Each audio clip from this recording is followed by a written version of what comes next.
Salam, hər birinizi xoş gördük. Bugünkü mövzu izahımız Keçəl Həmzənin qıratı qaçırması qolu haqqında olacaq. Lakin dərsin izahına keçməzdən öncə ənənəvi olaraq onu xatırladım ki, bizim ödənişsiz şəkildə təşkil etdiyimiz onlayn dərs qruplarına qeydiyyat davam eləyir. Azərbaycan dili ədəbiyyat fənlərindən, yaşından, ixtisasından, sinifindən asılı olmayaraq hər kəs bu 3 ay ödənişsiz şəkildə onlayn formada qeyd edirəm, qatıla bilər. Həmçinin bizim sentyabr ayından etibarən ənənəvi və onlayn şəkildə dərslərimiz başlayacaq. Onun da qeydiyyatı artıq bu günlərdən etibarən başlayır. Buyurub yaza bilərsiniz. Nömrə video başlığında var. Keçid alaq Keçəl Həmzənin qıratı qaçırması məsələsinə. Deməli, burada Koroğlunun necə deyərlər, qüvvətlənməyi bəyləri, paşaları narahat eləyirdi. Koroğlu dastanındakı hadisələr təkcə məkan areal etibarilə Azərbaycanda baş vermir. Həmçinin Osmanlı, yəni o dövrki Osmanlı ərazilərində də müəyyən oxşarlıqlar var ki, yəni həm bizim ərazilərimiz, həm indiki müasir Türkiyənin əraziləri də bu dastanda həmin adlar olaraq verilir. Nəysə, onlardan elə də danışmağa bir elə ehtiyac yoxdur. Xodkar var orada, Xodkar. Xodkar məclis qurur. Bütün bəyləri, paşaları öz ətrafına yığır, birləşdirir. Deyir ki, bəs biz Koroğlunu ələ keçirməliyik.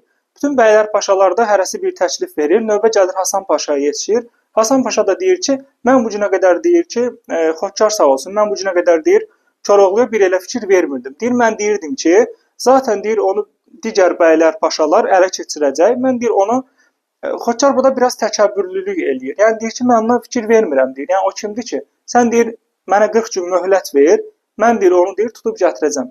Bunu da Xodkar ikilikdə deyir, təklikdə deyir.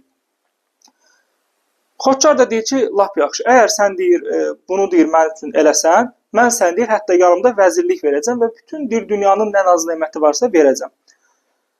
Belə, Hasan Paşa bütün qoşunun rəhbərliyinin və digər bəylərin, paşaların rəhbərliyinin özünün əlinə keçməyini istəyir. Xodkardan onu istəyir. Xodkar deyir, yaxşı.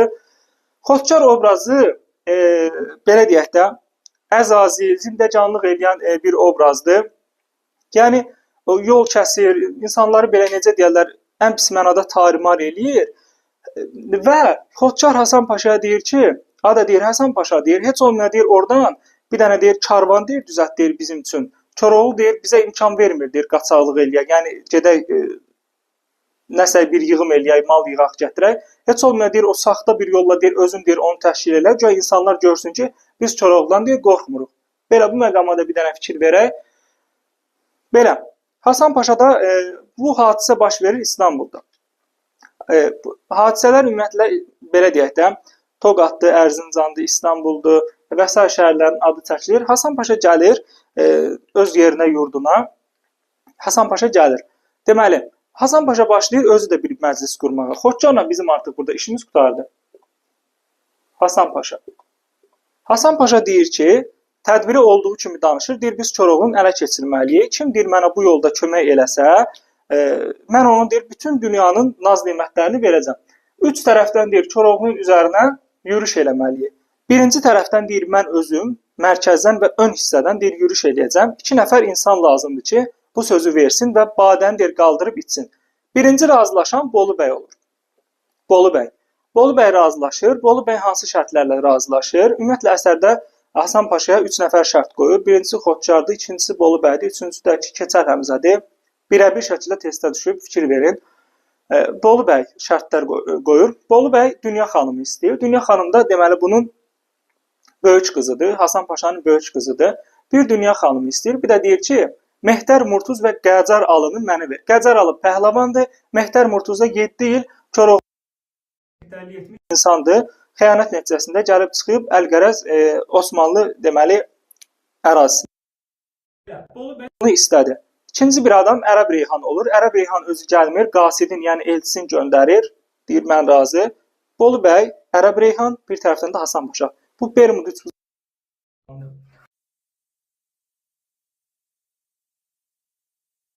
Bilirsiniz ki, Koroğlunun igidliyinin yarısı deməli qıratdadır. Bunu da kim deyir? Mehdər.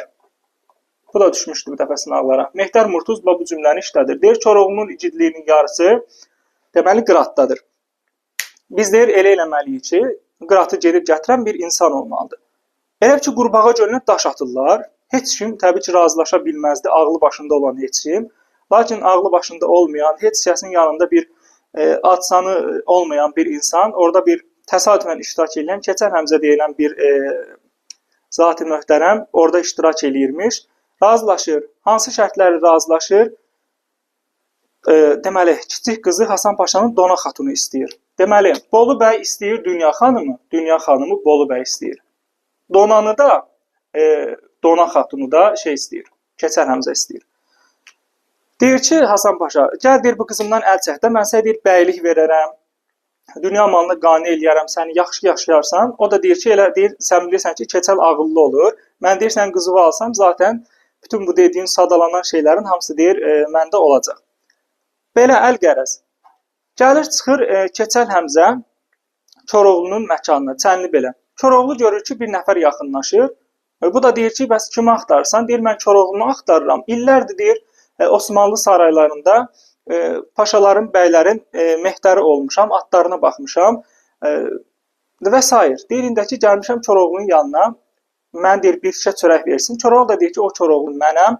Bu da başlayır, düşür onun əlinə, ayağına. Koroğlu da deyir ki, bəs bir kişiyə deyir, bir qarın çörəkdən ötürü yerə yıxılmaq, əl-ayağa düşmək və s. hərəkətlər yaraşmaz. Bu nə işdir, deyir.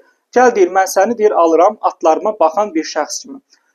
Dəli Mehdərdir əsas Koroğlunun ilxıçısı. Dəli Mehdər. Mehdər Murtuz düşmən tərəfinə keçəndə başqadır. Dəli Mehdər də Koroğlunun əsl ilxıçısıdır.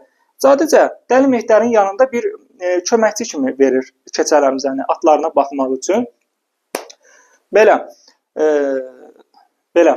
Daha sonra bunlar nə edir? Deməli, Koroğlu başlayır, bir dənə balaca at verir ona. Deyir ki, bunu yetişdir. Elə ki, sınaq xarakterli verir də onu. Birinci vəzifənin öhdəsindən deməli, Keçəl Həmzə gəlir. İkinci vəzifə xanımlardır, bəylərdir, digər o Koroğludur. Bütün nə iş tapşırırsa Keçəl Həmzəyə, Keçəl Həmzə canla başla yerinə yetirir.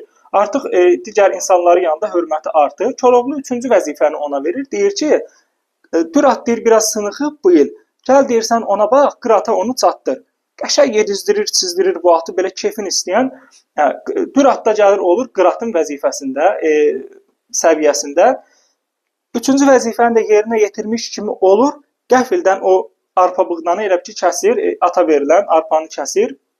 Koroğlu da deyir ki, bəs bu niyə arıqladı? Deyir, qəşəng inkişaf eləyirdi axı. Deyir, bu niyə də arıqlamasın? Bütün gün deyir, bu qapalı məkanda ayaqları deyir, bağlı şəkildə saxlayırsan, buna deyir, hava lazımdır. Keçəl Həmzə bunların hamısı məqsədli şəkildə eləyirdi. Ona görə ki, deyir ki, əşi deyir, Osmanlıda deyir, kim nə bilir ki, Dürat kimdir, Dürat nədir, Qırat nədir? Deyir, elə Qırat adı ilə Düratı deyir, qoy apararam. Koroğlu deyir, illər də keçsə, deyir, Qıratın üzəngini deyir, mənə verməyəcək. Hazır deyir, Düratı mənə tapşırmışkən, Düratı minim deyir, aradan çıxım, uzaqlaşım. Belə də eləyir. Gəlir xəbər verirlər, deməli, Koroğluya. Deyir, bəs nə at var, nə də Keçəl Həmzə. Koroğlu da minir Qıratı, gedir bu Keçəl Həmzənin arxasıca.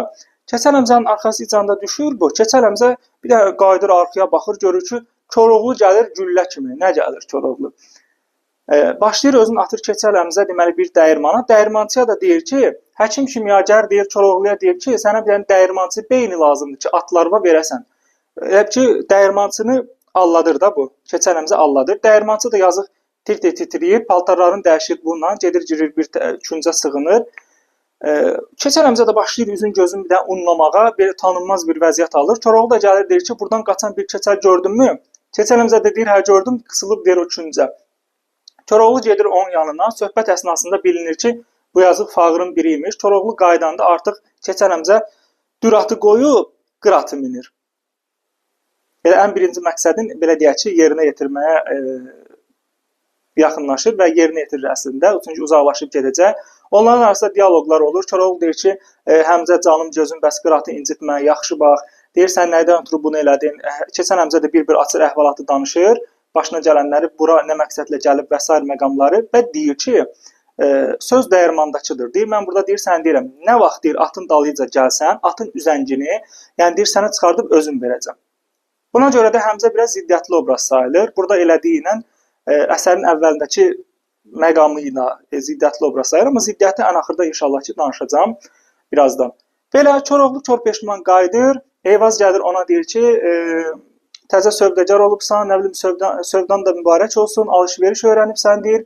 Sən deyir, dürü verdin, qıratı verdin, qıratı aldın, bu nə işdi başımıza gətirdin. Nigar xanım gəlir onu məzəmmət eləyir, danlayır, dəlilər üz döndərir. Koroğlu da deyir ki, kim getmək istəyirsə çıxsın getsin, mən burada heç kimi zorla saxlamıram. Nigar xanım da görür ki, dəlilər çıxır gedir, qarşısını kəsir. Nigar xanım çünki böyük nüfuza malikdir dəllərin içərisində. Belə, Nigar xanım qoymur heç kim çıxıb getsin. 3 gün, 3 gecə Koroğlu üz-üstə yatır. 3 gün, 3 gecə. Ən axırda Eyvaz gəlir, üzr istəyirəm, Eyvaz gəlir Nigar xanımdan xəbər gətirir Koroğluya. Deyir ki, məclis qurulub, çıx gəl, bütün dəlilər səni axtarır. Yəni ki, barışmaq istəyirlər də belə bir növ. Koroğlu inanmır. Axırda Nigar xanımın sazı əlinə götürüb şeir deməyini eşidir. Məclis qəşəng qurulur, Koroğlunu yola salırlar. Koroğlu gəlir. Koroğlu hara gəlir? Bir dənə qarının yanına gəlir artıq. Qarı ona bütün əhvalatı danışır, deyir ki, Həmzə bəyin toyudur. Bu da deyir, nə danışsan, Həmzə nə vaxt bəy oldu? Həmzə, hə, belə elə və s. Qarıya pul verir ki, bəs yeməyi bişir, mənim qonaqlarım gələcək. Qarı da baxır ki, bu pul çoxdur axı bir adamlıq yemək üçün. Bu da deyir ki, 10 nəfər olacaq, deyir, 10 nəfərlik pişir. Qarı deyir, yaman yerdə axşamladıq. Qarı da yəni bir görür ki, Koroğlu Allah bəndəsidir, qoca qarıdır, ona görə qapılarını açır. O dövrdə təbii ki, o misafirpərvərlik anlayışı var. Ona da toxunmuş olduq. Belə, Koroğlu yeməyi görür hazırdır. Qarıya deyir ki, qarı gəl, sonra peşman olarsan yemədiyibə. Qarı deyir, yox, yemirəm, yeməyin iyindən doymuşam. Koroğlu artıq bir qaşıq, 2 qaşıq, qarı görür ki, artıq pulovun qazmağı görünür, heç nə qalmayacaq. Ürəyindən keçirdir ki, ay Allah, nə olaydı, deyir. Bir dəfə də Koroğlu mənə təklif eləyərdi ki, gəl yemək yeyək birlikdə. Elə də olur, elə bir qarının ürəyini oxuyur Koroğlu. Deyir, qarı gəl, qarı tez bazar cumur süfrəyə, bərabər yeyirlər. Lakin qarı deyir ki, sabah səhər mən toyda olacam, Həmzə bəyin toyudur. Bəy ağa, fikir verin, bəy. Ey pul, sən nələrə qadirsən? Koroğlu da deyir ki, yaxşı, gəl sənə biraz da pul verim. Əgər deyir, sabah axşam burada olsaq, bizim üçün yenə yemək pişirərsən. Olmasa, bu pul deyir, özünə xərcləyərsən. Qarının da yanından uzaqlaşandan sonra Koroğlu aşıq libasında gəlir Hasan Paşanın məclisinə. Gəlir, görür ki, elə bir toy qurulub ki, dünyada necə deyərlər, tayı bərabəri yoxdur. Belə, gəlir deyir ki, bəs mən aşığam. Hasan Paşa ondan soruşur ki, Koroğlunu tanıyırsan mı? Deyir, tanıyıram, niyə də tanımayım? Ondan deyir, çəkəcəyimi çəkmişəm. Nə olub, deyir, nə məsələdir? Bəs o yandan niyə qaçsın? O da deyir ki, mən əvvəlcə onun aşığı idim. Deyir, həkim kimyager deyir, demişdi ki, bu atların deyir, bir, necə deyərlər, bir dəliliyi tutanda, xüsusilə qıratın, ona görə deyir, saz havası çalıb, şeir oxuyasan ki, at özünə gələ. Bəs deyir, sonra necə oldu ki, sən Koroğludan ayrıldın? Deyir, mən aşıqlıq elə etdim və Koroğlu da deyir, hətta o vaxt deyir, çalıb oxumurdu. Məndən deyir, öyrəndi. Lakin deyir, ən axırda Koroğlu bundan sonra deyir, mənə deyir ki, gəl mən deyir, dəlilərimin içinə qatıl, aşıq olma. Mən də deyir, bunu istəmədim. Belə və s. Koroğlunu əl-qərəz aparırlar, deməli, atların saxlanıldığı tövləyə. Çünki atın qorxusundan, qıratın qorxusundan. Heç kəs bu ata yaxın gəlmirdi, yaxın durmurdu. Hətta atın yeməyini belə yuxarıdan bacadan tökürdülər. Koroğlunu görəndə at sakitləşir, Koroğlu biraz duyğusallaşır, lakin özünü həmən toparlayır. Çıxır çölə. Bu dəmdə sizə kimdən xəbər verim, artıq onu deyim, Dona Xatundan. Dona Xatun deyir ki, deyirsən heç, keçən əmizə deyir, sən heç utanmadın mı ki, deyir, o boyda deyir, icidin bir atını deyir, bir qızdan ötürü deyir, götürdün, gəldin. Yəni belə bir şeydir. Baxmayaraq ki, Dona Xatun düşmən obrazının qızıdır, amma bizim qadınlarımıza xas olan xüsusiyyətin daşıyıcısıdır. Belə Dona Xatun da bu məqamları deyir. Sonradan deyir ki, mən deyir sənə arvad olmayacağam. Əgər ki deyirsən Koroğlunun özünü də deyir gətirib mənə göstərməsən, madam ki deyirsən onu hiylə ilə gətirmisən, icilliyi göstərməmsən, deyir mən artıq ondan şübhələnirəm. O da deyir ki, deyir heç biz onun atına deyir sahib çıxa bilmirik. Deyir onun özü bura gəlsə, deyir onda deyir bu gün bizim toyumuz oldu. Sabah da deyir atavın toyu olar. Deyir nə deyirsən? Deyir yəni ki hər birimizi öldürər də o mənada. İstəyir ki, keçən həmcə getsin bu əhvalatı Hasan Paşaya danışsın. Sonra da deyir ki, yəni bu əhvalat danışılası bir şey deyil də və s. Bu məqamda qeyd etdi. Keçən Həmzə gəlir Koroğlunu meydanda görür. Koroğlu ilə danışıq eləyir. Koroğlu ona deyir ki, utanma. Keçər Həmzə deyir ki, bəs söz dəyirmandakıdır. Keçər Həmzə ona kömək eləyir bir növ. Koroğlu deyir ki, buradan çıxmağın neçə yolu var? Deyir 5 yolu. Amma deyir ən yaxşı yolu atı deyir götürmüsən, çıx gizliyimizə deyir buradan qaç. Koroğlu da deyir ki, mən buradan səsli küylü deyir qaçmalıyam. Deyir əgər səssiz səmsiz qaçsaydım mənim səndən nə fərqim olardı ki? Həmzə utanır, yenə utanır. Koroğlu da deyir ki, yaxşı yenə utanma, bəsdir. Belə. Hə. Deyir ki, 5 dənə buradan çıxış yolu var. Hasan Paşa da ağıllı adamdır. Yəni Hasan Paşa necə deyirlər, əsərdə biraz belə onu tərifləyən insanlar tərəfindən, yenə də deyirəm, belə bacarıqlı qoşun böyüyü, bir bacarıqlı sərkərdə kimi təqdim olunur. Hasan Paşa da şey eləyir, baxır, bütün o 5 yolları tutur, hamısını yox, 3 dənəsinin əsasını tutur. Birində təhlükə saxlayır, bir dənəsində də su yoludur, Tuna çayıdır. Tuna çayını deməli, deyir ki, zaten at buradan keçə bilməz, keçsə də boğular, atla birlikdə Koroğlu da buradan boğulacaq. Lakin atla birlikdə Koroğlu da oradan keçir, gəlirlər, çıxırlar öz yurduna sağ-salamat şəkildə. Belə gəlir məclis qurulur, dəlilər yenə öz peşmançılığını bildirir, Koroğlunun hər daim yanında olmaqlarını xatırladır. Koroğlu da onları düzdür bağışlayır, amma deyir ki, siz də unutmayın ki, deyir, mən də Koroğluyam, deyir, mən bir səhv elədimsə, yəni onu düzəldirəm. Nigar xanım görür ki, Koroğlu yenə qızışacaq, artıq əsəbləşəcək, söhbəti bir dənə fırladır yumuşaq cəhətdən, deyir ki, hər şeyin deyir, yaxşıdır Koroğlu, bir balaca deyir, qarasan. Koroğlu da oradan deyir, bəs mənə qara deyən gözəl, tellərin qara deyilmi? Yəni orada təbii ki, bu əsərdə qoşma və gəraylıları biz əzbərdən bilə bilmərik, bəlkə də hər birimiz, bilsəz yaxşı olar, amma bəzi məqamda, bəzi dialoqlarda oxunan şeir nümunələri həqiqətən də çox gözəl poetik xüsusiyyətlərə malikdir. Çünki bu dastanda belə deyək də, dialoq, monoloq nümunələrinə də rast gəlinir, nəinki şeir nümunələrinə, bir də onu da xatırlatmış oldum. Belə, bəy obrazlarından, paşa obrazlarından danışdıq, qadın obrazlarından danışdıq, həm düşmən qızlarından, həm bizim xanımlarımızdan, igidlərimizdən və s. hər şeydən də danışdıq. Keçər Həmzənin qıratı qaçılması qolundan da bu qədər. Güman edirəm ki, sizlərə lazımlı məlumatları çatdırmış oldum. Sağ olun.